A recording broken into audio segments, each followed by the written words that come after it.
ឪពុកសាកចិត្តកូនបណ្ដោយឲ្យកូនប្រុសអាយុ3ឆ្នាំដើរទៅផ្សារម្នាក់ឯងហើយនេះជា challenge ក្មេងមួយទៀតហើយតោះយើងនឹងទៅដឹងសាច់រឿងទាំងអស់គ្នា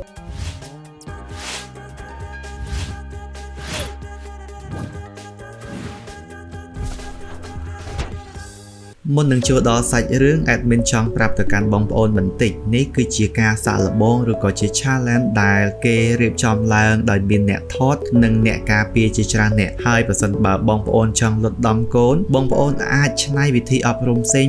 ទៅតាមអ្វីដែលយើងអាចធ្វើទៅបានដោយពាក្យចាស់តែងពោលថាដំដែកទាន់នៅក្តៅប្រដៅកូនចៅទាន់នៅក្មេងតោះចូលមកដល់សាច់រឿងយើងវិញក្មេងប្រុសម្នាក់អាយុ3ឆ្នាំនេះមានឈ្មោះថាអូមជេបានសួរទៅកាន់ប៉ារបស់គេថាតើពូម្នាក់នេះជាខ្មោចមែនទេប៉ាសើចហើយប្រាប់កូនថាពូម្នាក់នេះមែនគាត់គឺជាអ្នកជួសជុលតាកូនតាមពិតទៅពូម្នាក់នេះគឺជាក្រុមការងារតាមការពារនិងតាមថតរាល់សកម្មភាពរបស់អូមជេបន្ទាប់មកប៉ាក៏បានសួរទៅកាន់កូនថាតើកូនស្គាល់ផ្លូវទៅផ្សារទេពេលដែលកូនទៅផ្សារប៉ាចង់ឲ្យកូនទិញផ្លាតាស2កញ្ចប់និងសាច់មាន់និងប៉េងប៉ោះ5ផ្លែសម្រាប់អាហារពេលព្រឹកនេះតើកូនអាចទៅបានទេកូនឆ្លើយថាកូនអាចទៅបានបន្ទាប់មកប៉ាឲ្យអូមជេពាក់ស្បែកជើងខ្លួនឯងរួចប៉ុន្តែអូមជេគិតថាខ្លួនត្រូវទៅផ្សារជាមួយប៉ារបស់គេអូមជេប្រាប់ទៅប៉ាថាអាប៉ាពាក់ស្បែកជើងមកតោះទៅផ្សារអាប៉ាបានប្រាប់ទៅកូនថាអាប៉ាមិនបានទៅទេ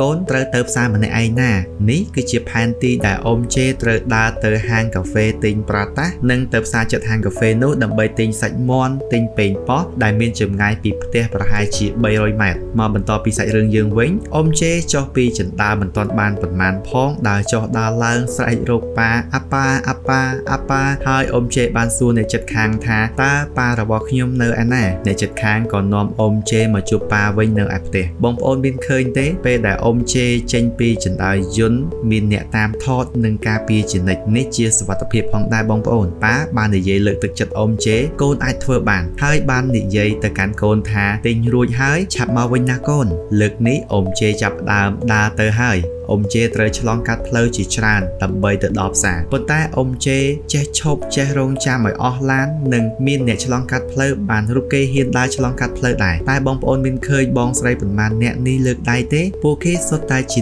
អ្នកតាមការពារនិងតាមថតអូមជេប៉ុន្តែអូមជេមិនដឹងខ្លួនឡើយហើយបើមើលរាល់សកម្មភាពនេះអូមជេអាយុទើបតែ3ឆ្នាំប៉ុណ្ណោះប៉ុន្តែរូបគេហាក់ដូចជាស្គាល់ផ្លូវនិងច្បាស់នៅក្នុងការដើរឆ្លងកាត់ផ្លូវណាស់បងប្អូនចំពោះ admin វិញអាយុ3ឆ្នាំកំពុងតែសុំម៉ែទិញស្ករគ្រាប់ញ៉ាំនិយាយលេងទេបងប្អូនឥឡូវនេះអូមជេបានទៅដល់ហាងកាហ្វេដើម្បីទិញនំប្រាតាសហើយរូបគេបានដើរចុះដើរឡើងរួចរកទាញកៅអីដើម្បីឡើងកៅអីឲ្យបានខ្ពស់ដើម្បីឃើញមុខអ្នកលក់ដើម្បីធ្វើការកម្មង់នំរូបគេក៏បាននិយាយទៅកាន់អ្នកលក់ថាខ្ញុំចង់បាននំប្រាតាសចំនួន2កំឡុងពេលដែលអ្នកលក់កំពុងតែចម្អិននំនិងធ្វើនំអូមជេនៅមិនសុខយកដៃឆ្កឹះនេះឆ្កឹះនោះហើយឆ្កឹះនំគេលិតទៀតផងតានេះនរណាគេខ្លះធ្លាប់ធ្វើអញ្ចឹងដែរបន្ទាប់ពីរួចរាល់ហើយអូមជេបាននំហើយក៏ហុចប្រាក់ទៅឲ្យអ្នកលក់ហើយក៏បានធ្វើដំណើរទៅកាន់ផ្សារមួយទៀតដែលនៅជិតហាងកាហ្វេហ្នឹងដើម្បីរកទិញសាច់មាន់និងប៉េងប៉ោះនៅពេលដែលអូមជេរើសប៉េងប៉ោះរូបគេរាប់ម្ដងមួយឲ្យគ្រប់ចំនួនផ្លែដែលប៉ារបស់គេឲ្យទិញចំនួន5ផ្លែហ្នឹងហើយទម្លាក់មកក្នុងកញ្ច្រែងដូចជាកូនបាល់អញ្ចឹងបន្តមកទៀតអូមជេក៏បានយកទៅឲ្យអ្នកលក់ដាក់ថង់ឲ្យហើយអ្នកលក់ក៏ប្រាប់ថាអស់90សេនប៉ុន្តែអូមជេធ្វើមិនដឹងអ្នកលក់ក៏ថាមិនអីទេនេះអ្នកលក់ក៏ចិត្តល្អដែរអូមជេបានទាញយកអីវ៉ាន់ដែលខ្លួនបានទិញរួចហើយក៏បាននិយាយម្នាក់ឯងថាត្រឡប់ទៅផ្ទះវិញហើយនៅពេលដែលអូមជេដើរតាមផ្លូវអូមជេបានប្រាប់ទៅកាន់អ្នកដំណើរតាមផ្លូវថាខ្ញុំកំពុងតែត្រឡប់ទៅផ្ទះវិញប៉ាម៉ាក់លោកយាយកំពុងតែរងចាំអាហារពេលព្រឹកអូមជេក្លាហានណាស់រាល់ពេលដែលរូបគេដើរតាមផ្លូវអូមជេតែងតែដើរបណ្ដើរសង្កេតពីនេះបណ្ដើរសង្កេតពីនោះបណ្ដើរដែលនេះគឺជាសកម្មភាពរបស់អូមជេនៅពេលដែលមកដល់ផ្ទះប៉ាចាប់ដៃទាំងពីររបស់អូមជេហើយសួរថាតើកូនខ្លាចទេអូមជេនិយាយទាំងញញឹមថាខ្លាច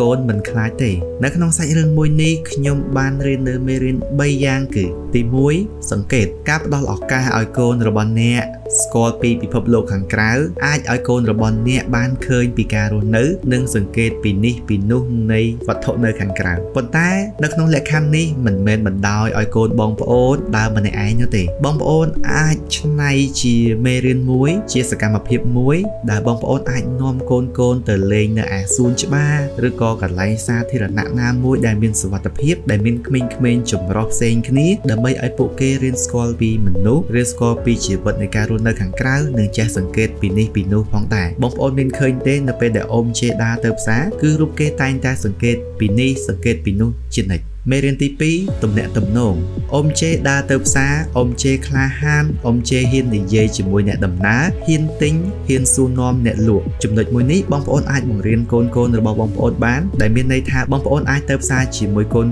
រួចបង្រៀនកូនឲ្យចេះទិញចេះជ្រើសរើសបន្លែផ្លែឈើការដែលធ្វើបែបនេះដើម្បីបង្ហាញឲ្យកូនឃើញពីជីវិតនៃការរស់នៅរបស់មនុស្សជុំវិញខ្លួននិងហ៊ានប្រើការទំនាក់ទំនងជាមួយនឹងអ្នកដទៃមេរៀនទី3ស្គាល់ច្បាស់ពីការដើរឆ្លងផ្លូវឧទាហរណ៍ថាបើក្មេងម្នាក់មិនធ្លាប់ដើរឆ្លងផ្លូវនិងក្មេងម្នាក់ទៀតធ្លាប់ដើរឆ្លងផ្លូវជាមួយនឹងប៉ាម៉ាក់រវាងក្មេង2នាក់នេះតើក្មេងមួយណាដែលអាចឆ្លងផ្លូវបានប្រកាសណាស់ក្មេងដែលធ្លាប់ឆ្លងផ្លូវពួកគេធ្លាប់សង្កេតនិងដឹងពីរបៀបនៃការឆ្លងហើយទើបពួកគេអាចឆ្លងបានដូច្នេះបងប្អូនអាចបង្រៀនកូនក៏ដូចជាបងប្អូនឲ្យស្គាល់ពីរបៀបនៃការឆ្លងផ្លូវស្គាល់ពីស្ថានភាពនៃការរស់នៅជុំវិញខ្លួនដែលធ្វើឲ្យពួកគេកាន់តែរឹងមាំបន្ថែមចុះចំពោះបងប្អូនវិញតើរៀនបានពីមេរៀនអ្វីខ្លះនៅក្នុងវីដេអូមួយនេះសូម comment ឲ្យ admin បានដឹងផងសូមអរគុណពី Daddy Rod កម្មវិធីវិថីក្របពូជ